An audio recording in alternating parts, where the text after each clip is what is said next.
Clark, mayambe, nanguluka nyo am, Max, Mapinti, Akabu Direct, wala kuluka nyo am, Matalopola, Direct Mapinti, Ackermann, Lekker, Hip-Hop League, Shampopo, Shambisi, oh, it was Welcome to the A&E Rugby Podcast with myself, Elmer, and with me is Andrew, as ever. Andrew, how's it? Hello, Elmer. How are you? Yeah, all good. And joining us today is Anwar, better known to most of you as the voice from the Cape. Anwar, how's it? Hey, how's it, Oaks? How are we going?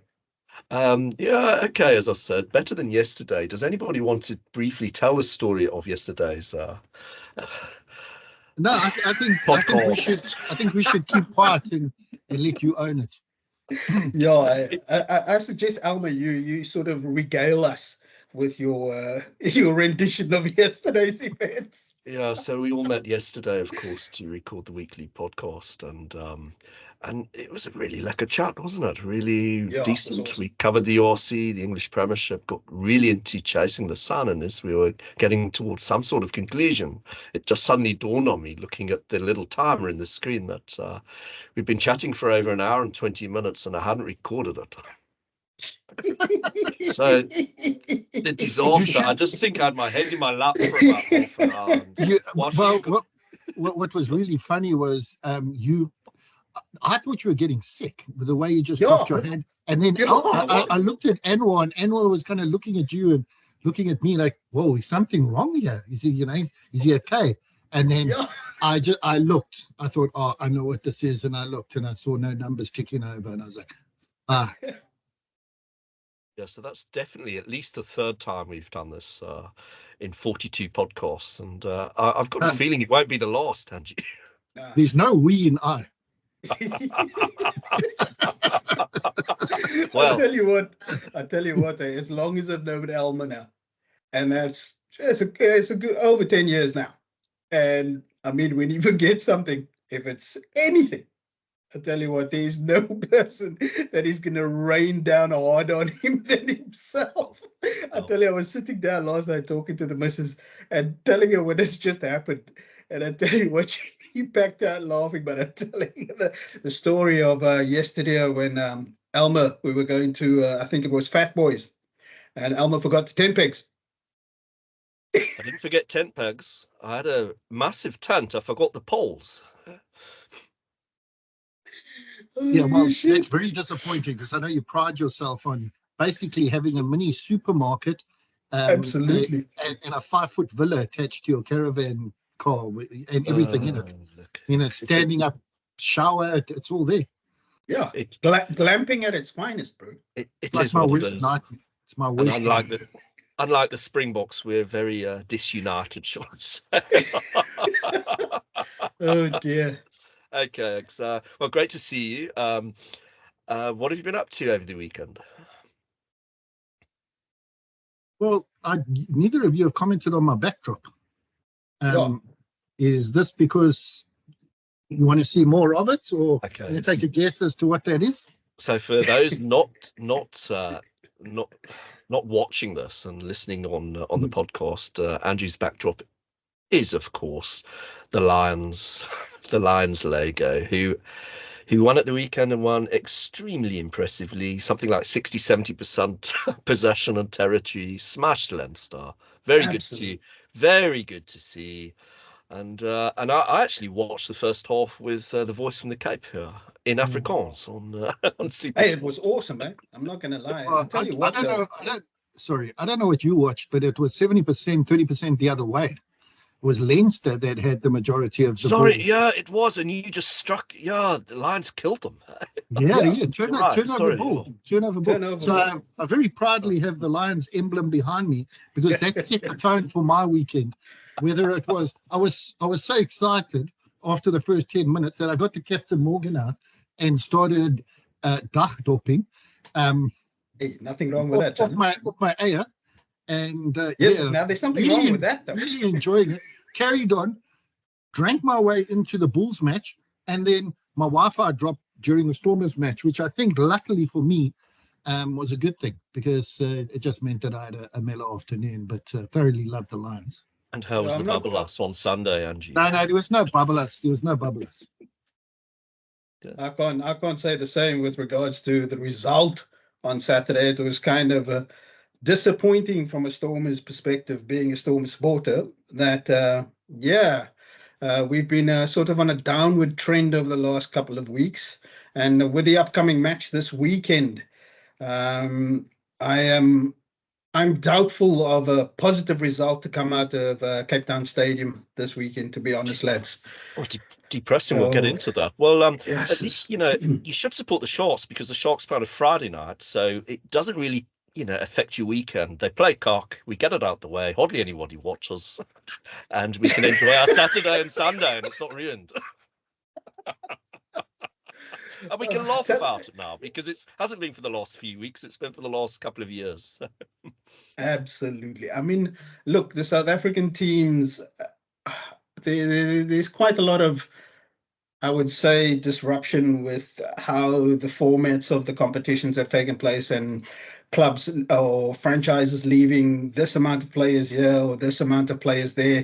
And this kind of sends a message to the facilitators of these events that they need to get their planning done better, because it's they losing money, the fans will lose interest, and that's just going to cascade. And at the end of the day, we might lose one or two of these competitions, which, look, to be honest, it's been quite nice over the last couple of years being involved in European competitions. It's nice for us to play. I mean, we got fed a diet of Super Rugby for years, which was fan-fucking-tastic, let's not lie. We saw some of the best rugby at club level, franchise level for many years, but it is kind of nice to see how our style of play is being countered or even beaten here in the Northern Hemisphere. So if planning is not going to get done any better, we might lose this.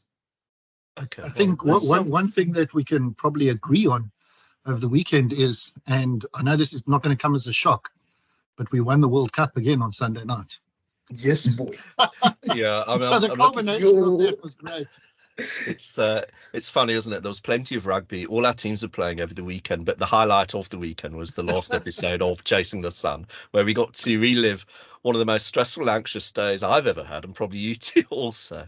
But, can you, Oaks, imagine the viewership? I'd love to know what the stats are for the viewership of Sunday Night Past. Hey, just the unofficial viewership, just that alone would be interesting. I told you that the one the week before against England was, according to DSTV, was the highest viewership they've ever had for any event. Doesn't surprise me. Freaking hell. Let me just get that right. That I think wasn't a live event, because surely you would have, for the World Cup, you would have had the actual game. Yeah, Super Bowl, World Cup, and those guys would be much bigger live viewerships. Tour de France is the biggest.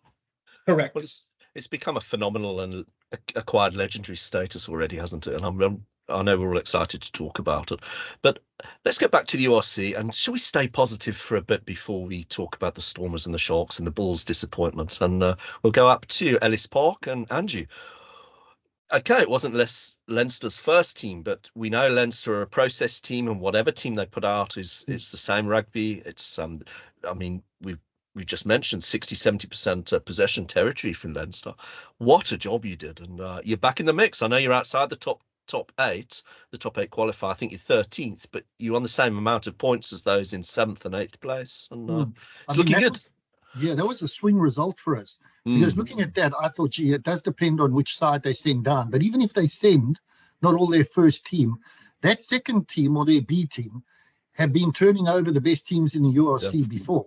Yep. So 100%. sending them to a pretty empty Ellis Park with a team that took it very seriously and basically put them to the sword in the first 20 minutes. There was 2-3 tries quickly, then Leinster came back into it.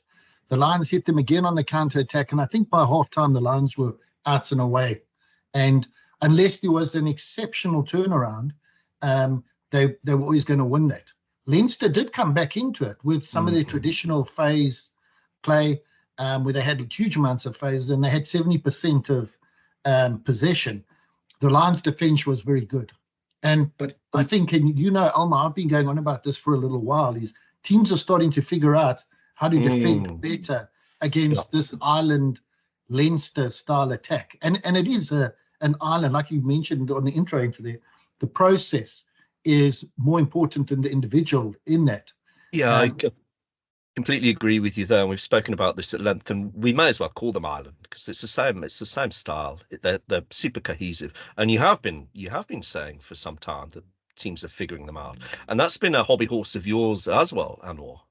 In terms of, you noticed it in the World Cup as well, in terms of the New Zealand victory, and you've noticed teams, obviously it's one thing figuring it out, it's another thing applying it to beating them. Correct. I mean, to reiterate what and concur what Andrew's just said, the Lions were far and away gone after 30 minutes. They've won the game. And what really impressed me about this Lions team, and the week before as well, is how they managed that second half. Yes, Leinster had the ball, but their structures, their setup, their plans, they executed everything that they wanted to execute. There was no way Leinster was coming back from that. There's a different way of looking at it. Yes, Leinster applied significant pressure in that second half, but the Lions managed it, which tells me if they go up into a closer game, they must have learned significant things from that. Again, and they are playing, when do they play Munster? Lions play on Sunday. Next week. On Sunday. Saturday. Now think about what they've applied in that second half of the Leinster game. Apply that to the Munster game, who's going to be a little bit more nuggety, a little bit more direct, a little bit more abrasive with the likes of Manie, the Twat, and the rest of them in there. But I do think that Lions can turn it, especially with the performance in that second half. Yeah, I think a big change for the Lions has been a couple of their players being called up to the Springbok alignment squad. You know, in the UFC, in the fighting, there was one of the top sort of pundits once said that once you win the belt, you become 30% better, and it's so true. When suddenly you are considered into the Springbok frame, and you're like the respect on your name goes up, and I think the confidence you feel in what that gives you personally makes a big deal. I mean, you know, you guys have gone through age groups and moving between B and the A team. We know how it feels on a much lesser scale than, you know, being called up to the Springbok squad. But you know, Nahamba, what a fantastic player, playing fly half again. He's silky smooth. Was running at 90% kick rate through the URC or close to it. Can play 9. Is probably the best rated, in my view, in form South African fly half playing in the South African franchises. And he's got some really good players around him. That Lowe, who plays centre, the captain, that Kieran, is it Kieran Horn? Frankie Horn. Frankie Horn at 8. Chachuka. Chachuka, yeah, I don't know. Chachuka, sorry. Yeah, look, he put in a fantastic performance. Oh, he had a shift on the weekend, eh? And my favourite, the big fella, Glabakani. Oh, yes. The bone collector played well too. Yes, Willem Alberts, bro.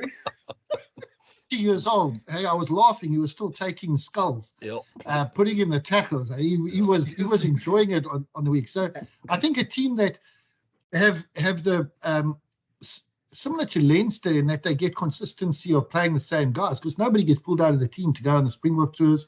So that team live, sleep, eat, go to the toilet together. They are a team that rely on each other, understand each other, know each other. And, you know, long may that continue, because I'm hoping for a Munster, us to turn Munster over on the weekend.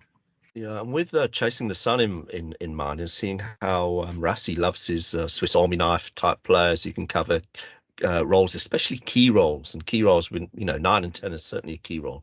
It's interesting at the start of another World Cup cycle, Nahamba's bang on form playing 9 and 10. He's right up Russ's street, isn't he? Yeah. And it's just wondering, we're coming up to the Wales game in a month or so, where Manie and Pollard aren't available for selection, and so does Nahamba, I'm not saying he comes in as a fly half, but does he now come into the squad, into the reckoning, as maybe a standby 9 because he ticks that fly half box now, and he's on form. What about Sasha Ngola Zulu?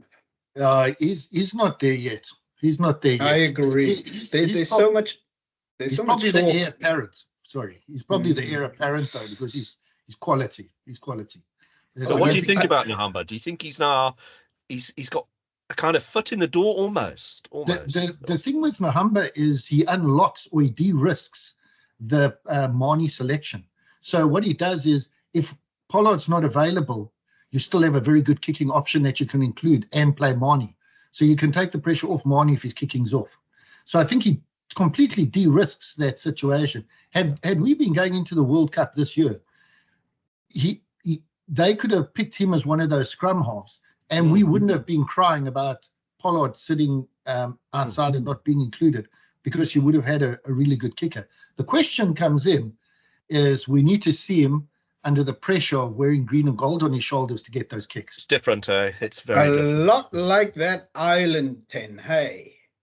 I know I've been harping about this for months now, but I rate Crowley, but I want to see him when he's going backwards. Well, you kind of did at the weekend in parts, but that's another game, in the Munster game. Correct. Gosh, I thought he had a good game myself.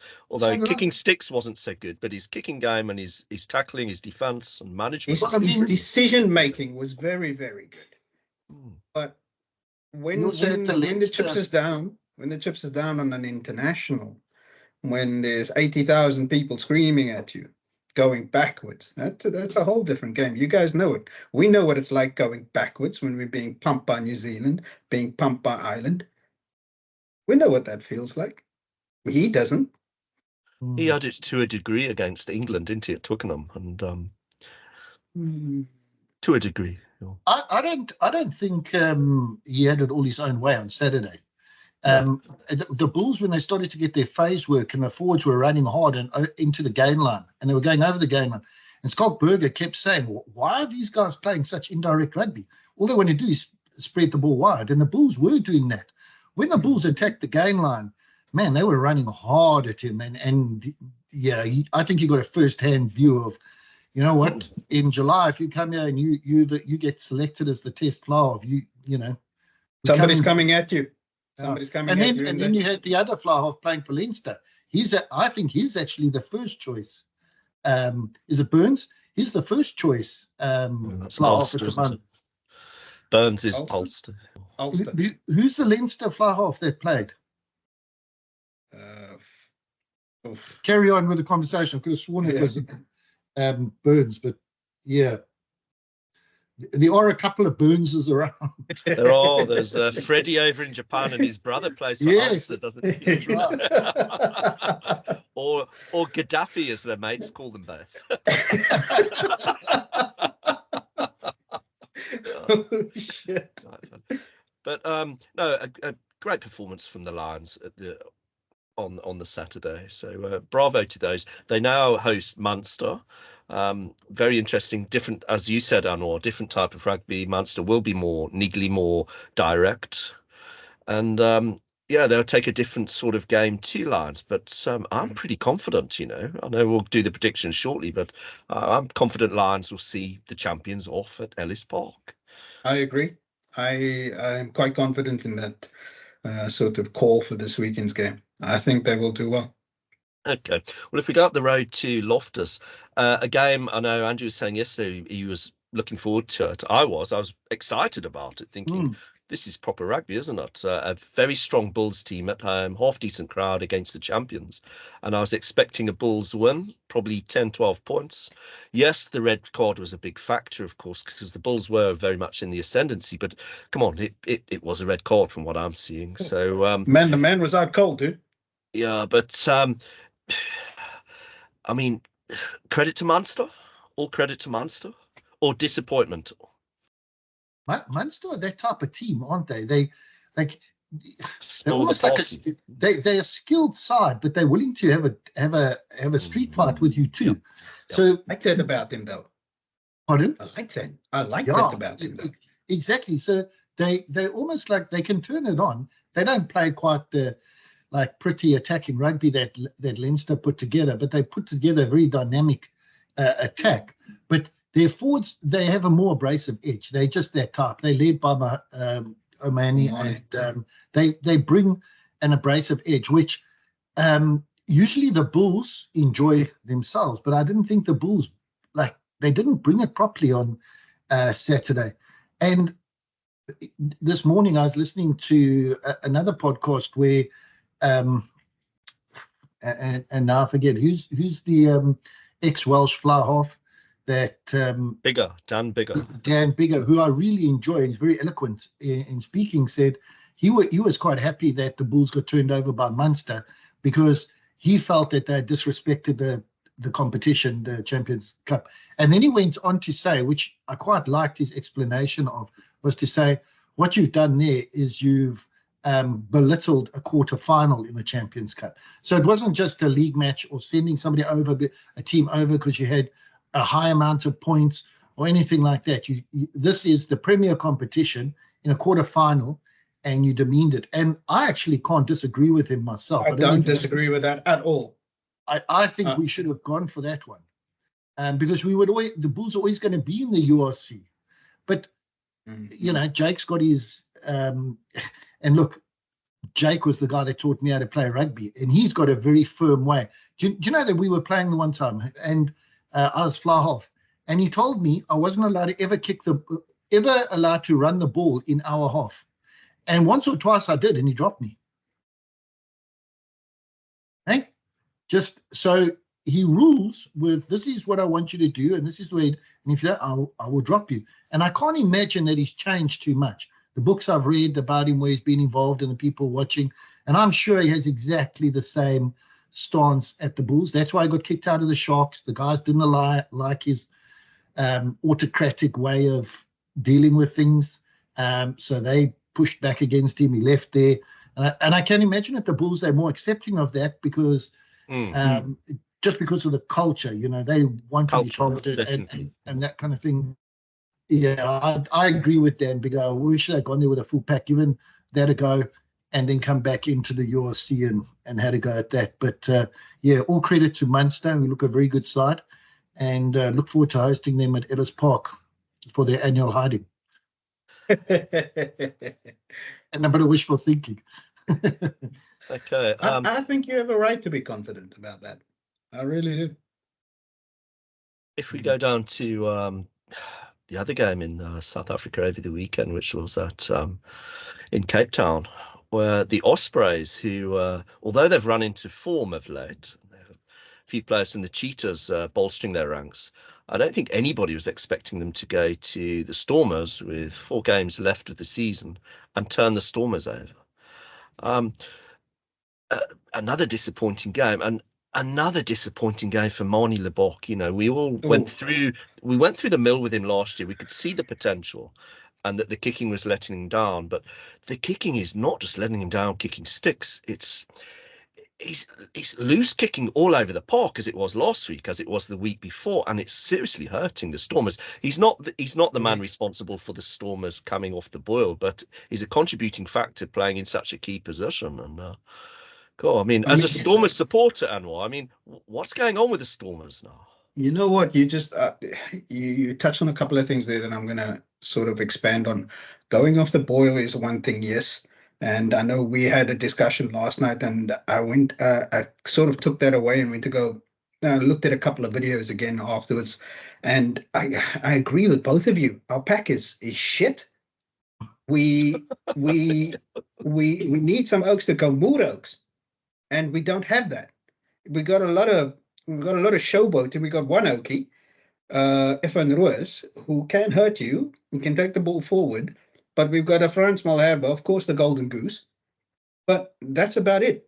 Who can we say in that pack that actually stands out? Nobody. I can't say that. But he's at the very end of his career. He's at the twilight now. He's going to be managed much like Brock Harris. And exactly.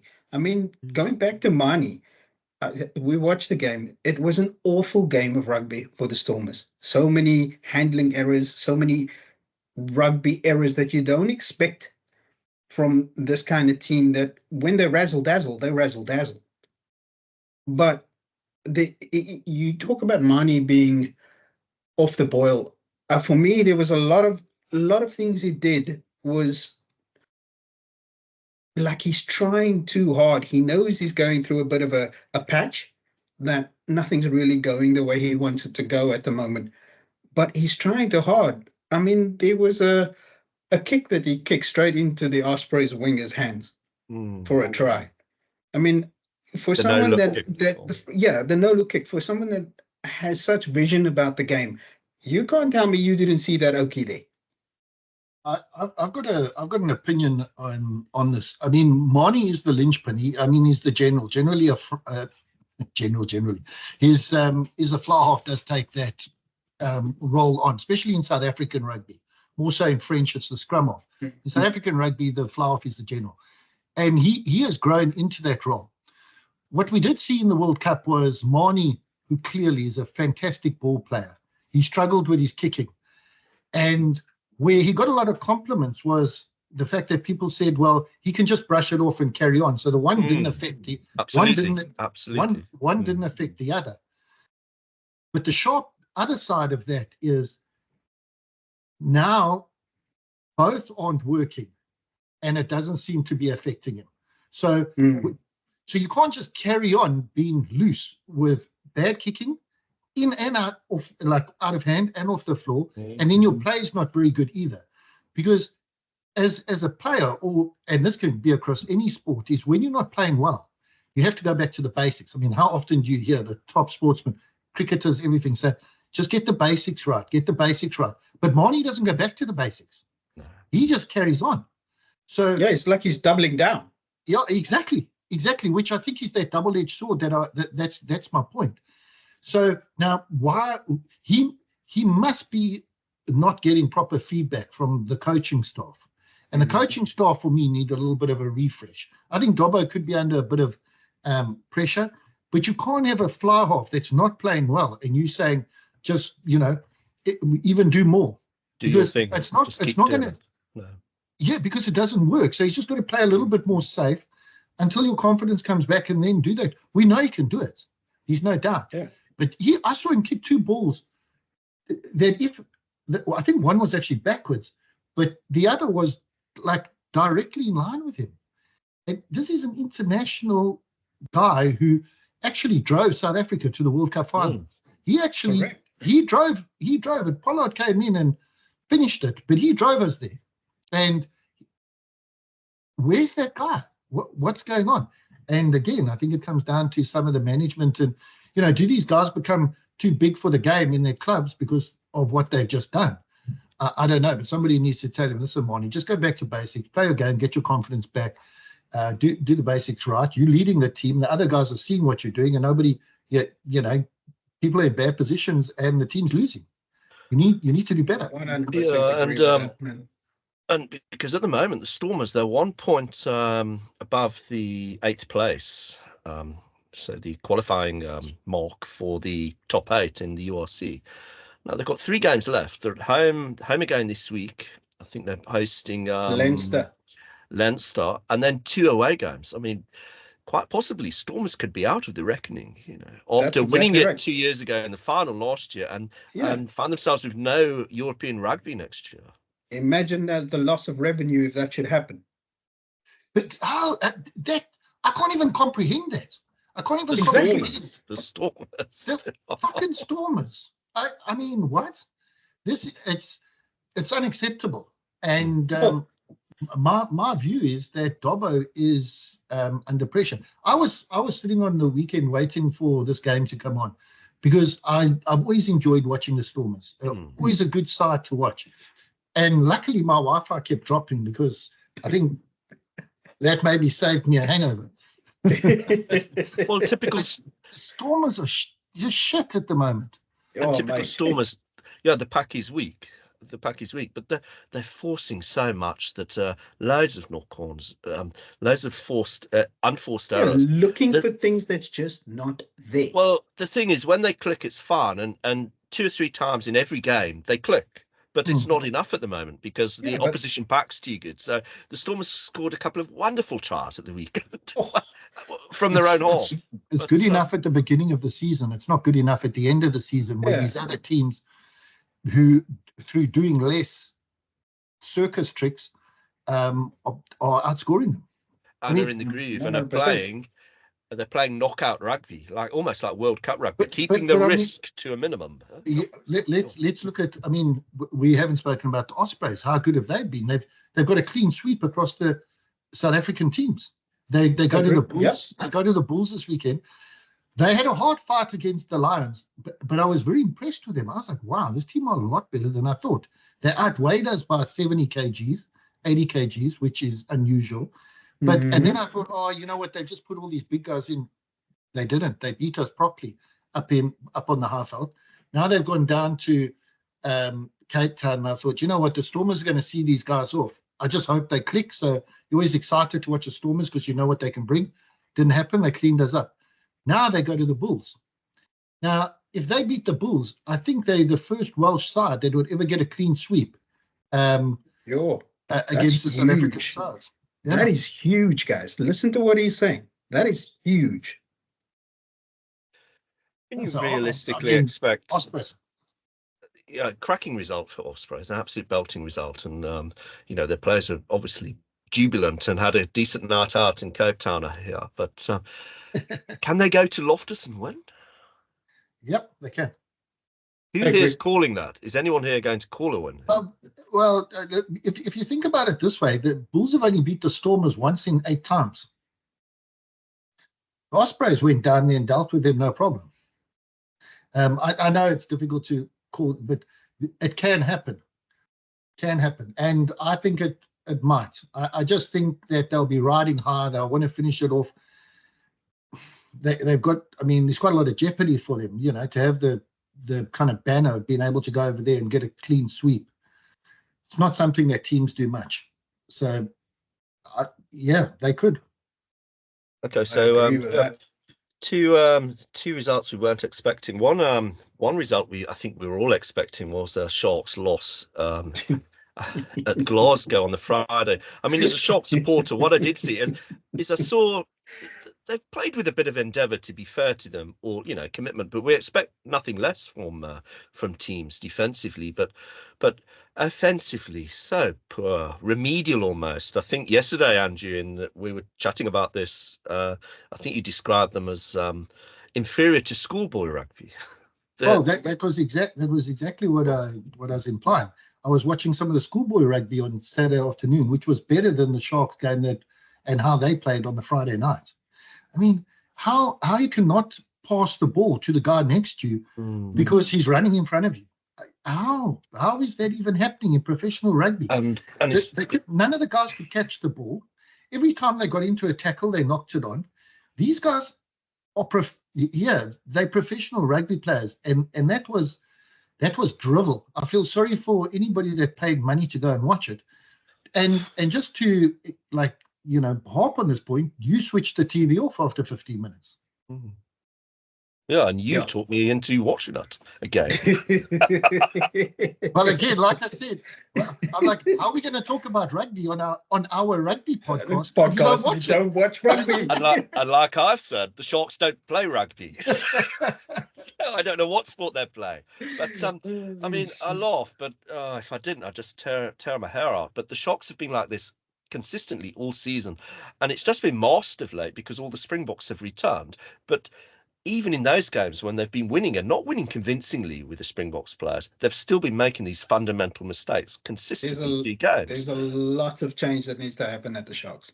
So something's very wrong with the Sharks, and they're spending too much money to keep it going as it is. Far too much money. Yeah, I think something that's coming this way, and we've all seen it in the media, is, and there's a lot of excitement from Lions supporters, but there's the return of Johan Ackermann. And I think his style of rugby, although it could actually go to the Stormers as well, because he does like his running rugby, but I think this might send a few shockwaves through some of the coaches in South Africa. He could be a potential person to be brought into the Sharks. He's an ex-Sharks player. He could come into the Lions, but with all their problems, he could potentially be a person to bring in because Plumtree's doing a shit job. I mean, I can't say one positive thing about him. Like, No, I don't agree. No, and unfortunately, he's a bit of a legend also at the club, you know, having played there and got us through coached us through a good era, although he should have won Super Rugby. But just going back to Johan Ackermann, we spoke about him yesterday because he made a statement in the press that he's willing to come back to SA, I believe, a year early from Japan if the right job came up. And we're kind of, yesterday, I think Angie mentioned Dobbie's name, and we certainly weren't even considering the Lions or Jake White, and nobody mentioned Plumtree, but is Ackermann and the Sharks a good fit? Because we were talking yesterday, maybe the only job that really would be on his radar, and rightly so, would be the Springboks job. But I can see him at the Sharks, eh? You know, he was seen at Ellis Park 2 weeks ago. Yeah, I was on the Lions Twitter, and the guys were saying that he was seen. Yeah, we go. But you know what the difference is? So I think it's, you know, is it something he would want? Because he goes back to the Lions. You've got a limited budget, and you've got Van Rooyen there who's actually doing a good job with that team, versus going to the Sharks with their much bigger budget, which must be more appealing to him. And expectation.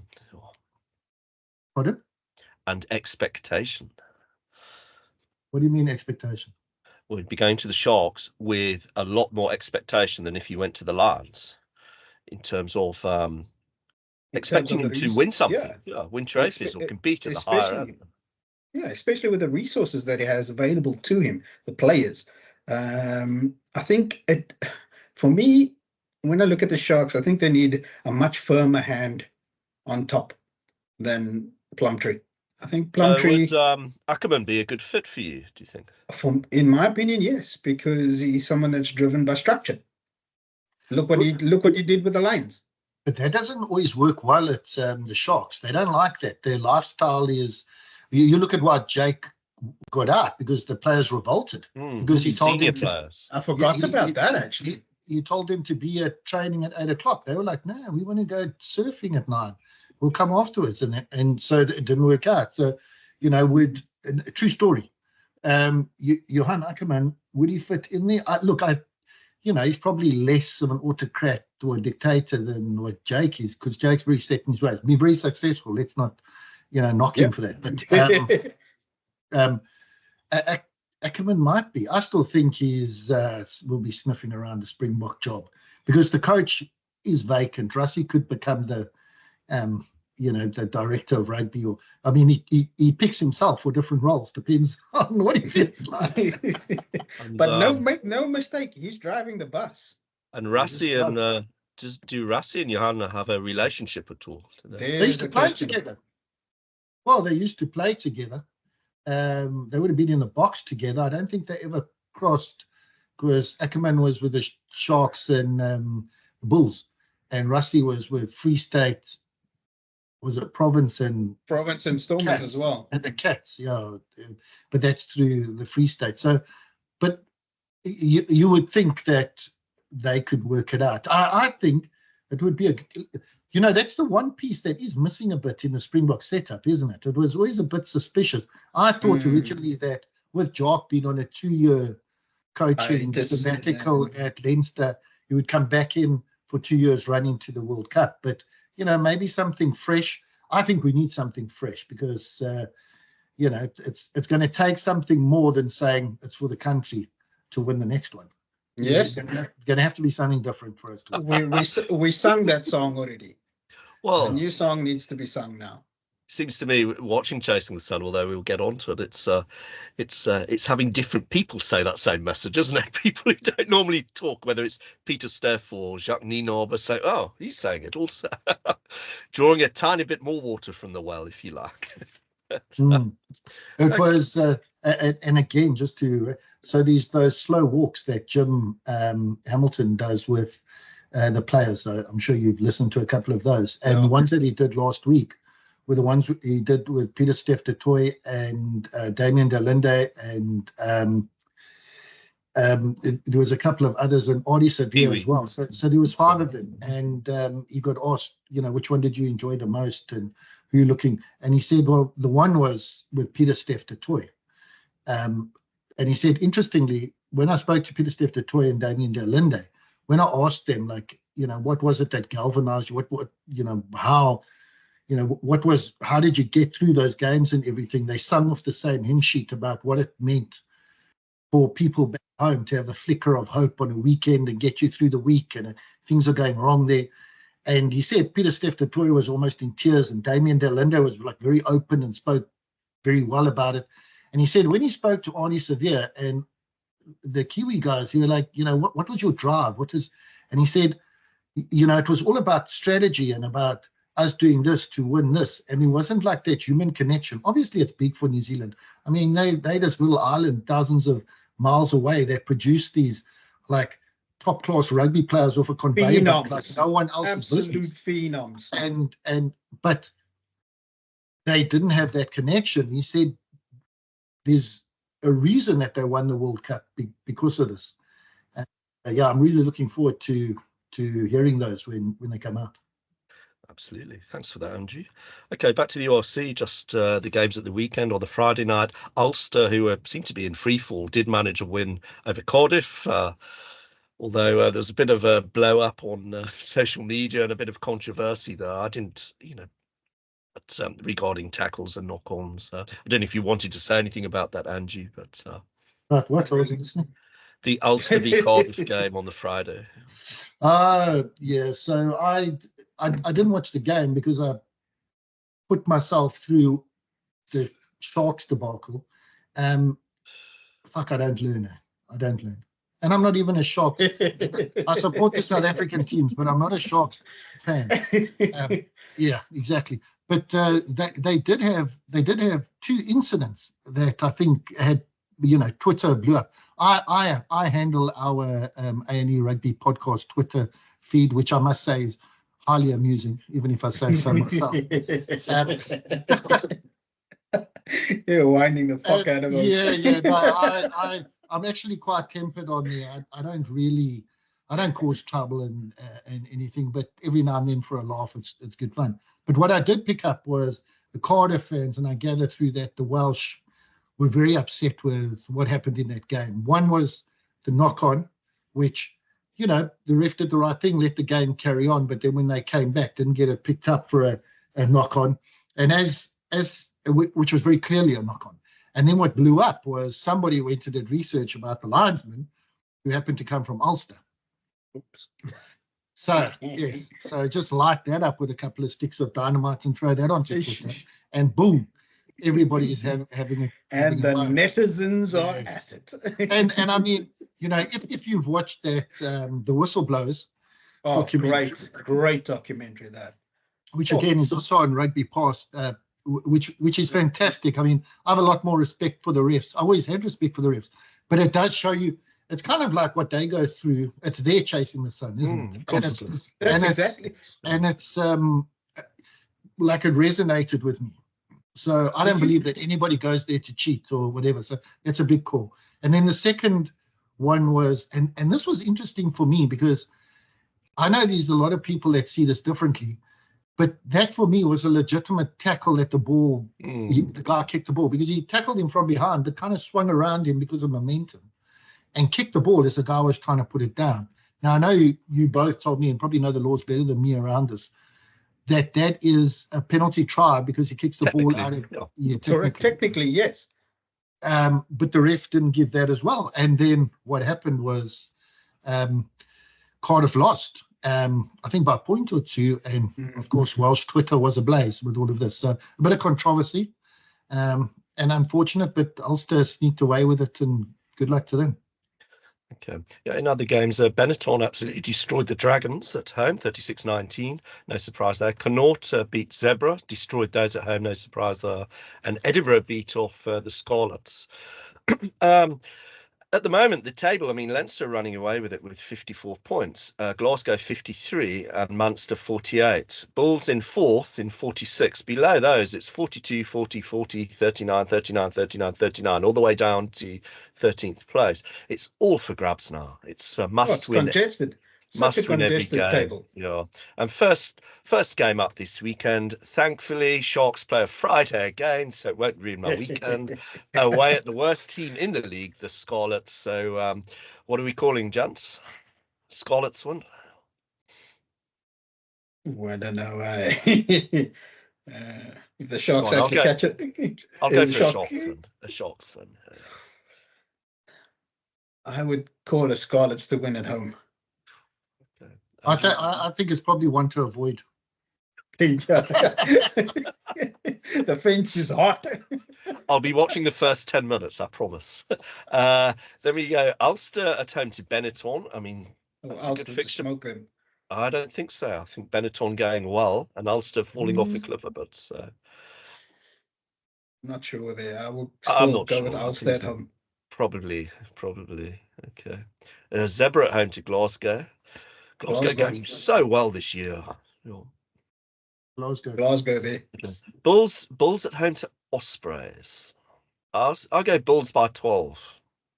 I think the Bulls are gonna make a statement here. I think the Bulls will win. Bulls by 8. I say Ospreys by 6. Wow. That's a call. I don't want that, but yeah. I think that they're on a roll. And I think that momentum and confidence is means a lot. Bulls have 2 losses. If that's true, that's hard not to agree with, Andrew. That's really hard not to agree with. I mean, if Ospreys do that, they've gone from being one of the worst performing teams at the start of this year and halfway through the season to, if they win at Bulls, they're pretty much the real deal then. And fair play. Looking at challenging. Fair play to them. Okay, Cardiff at home to Edinburgh. Probably go for an Edinburgh win there. I would too. Lions at home to Munster. Andrew's gone to the toilet. He's gone to the toilet, but I'm going to call this one from my side. I think Lions to turn Munster here. I do think after that game against Leinster and what they learned, and I mentioned it early on in the show, the way that they executed their defensive patterns, I think they would have learned a hell of a lot on how to tackle a Munster coming to their home ground. And getting the win against Leinster, man, that's got to be so much of a big deal. Taking that momentum forward into arguably the second best team in the league. Yeah, I'm going for a Lions win as well. I think they'll sneak up. I think the Lions are going to turn Munster. I really do. Okay, let's hope so. Stormers v Leinster. Can I abstain from a comment on this one here? Well, I think judging on you can only go on current form, can't you? And the Stormers at home Leinster to win by 15. So I'm going Leinster. Leinster to win by 15 points. Yeah, I think Leinster will bounce back. That first kind of week, this is their second week. They'll have been down in Cape Town, probably a bit more comfortable. I think the faithful will be not in a very good mood when they leave Cape Town Stadium. Interesting to see Dobbie selects for that game. See who gets in. Yeah, and especially 9 and 10, maybe a couple of changes. I think there might be a changes coming there. I agree. And Dragons at home to Connaught. So Connaught, I presume, from everybody. Yeah. Okay. The clock. My arm. Now look on your arm. Marks. My pinky. I can't put your legs. I like to look on your arm. Marshall Apollo. Direct my pinky. Orange man. Lekker. Shoe. Hip-hop league. Shapopo. Shabisi. Oh, it was fire.